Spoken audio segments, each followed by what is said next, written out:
Here at the 2018 NFL Combine with my guy Charles Davis. Charles, every year, man, I appreciate your time.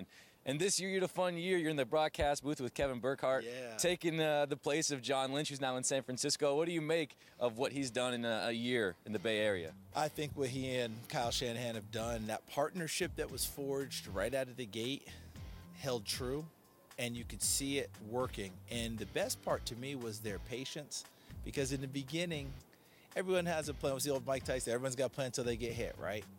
They had a plan. We're going to be patient. We're going to build. We're going to live with our lumps. We're going to develop. We're going to do that. And then you start losing games. Pressure mounts. A lot of people change their plan. Forget this. Go get me some players. We got to get. You start grabbing guys off the waiver wire. Anything to try and win a game.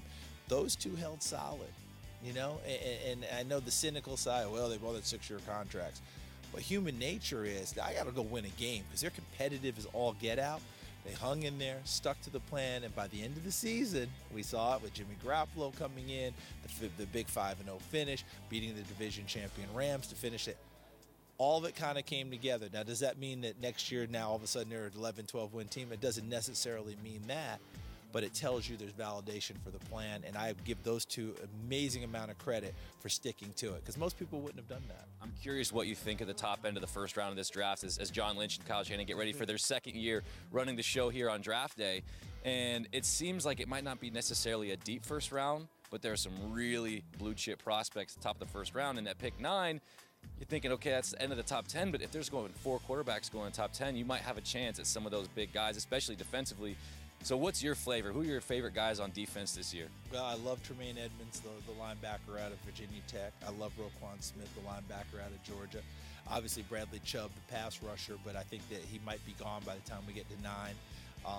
I just, when you start looking at all these players that are out there, Saquon Barkley in a normal year would be a target, because we don't value running backs, right? Well, forget that now.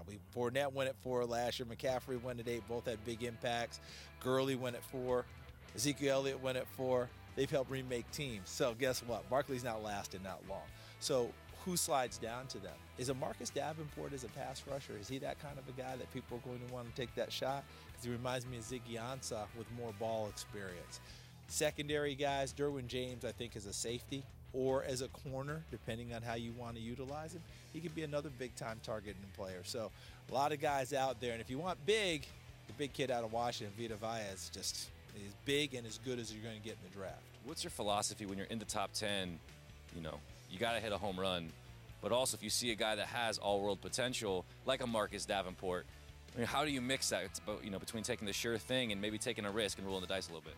My philosophy initially would be, who's the best player on my board right now? Okay, now, if I have a tiebreaker and I have 2 up there that have rated the same, then I'm going to go with my position of need. But I want the best player, because typically to me, if I get a better player, even if I have one who's pretty good at that, then I've gotten better anyway, and then I start making moves elsewhere. Okay, so put yourself in John Lynch's seat and give me a roadmap of where you see this thing headed. Well, I think that, as you mentioned, there are plenty of great players in this draft and plenty of interest in people coming up to get them. And I think I'm from the 49ers, my draft capital. If there's a chance to move back and acquire extra picks and get more players, I think John might be willing to go in that direction. I mean, you see the Texans last year traded up to 12, the Chiefs traded up to 10, so there could be a market should a Baker Mayfield or a Josh Allen. Especially after free agency establishes, where Kirk Cousins is going, what's going to happen here. Now we know the exact targets for these quarterbacks. That's when the hunting really begins. Okay, again, so when the phone rings, how do you navigate those tough decisions? If I absolutely love a guy, I take the guy. If I absolutely love him, I take him. I don't want to sit there and play games and then sit there 3 years later and go, I really love that guy and he just beat me for the 3rd time.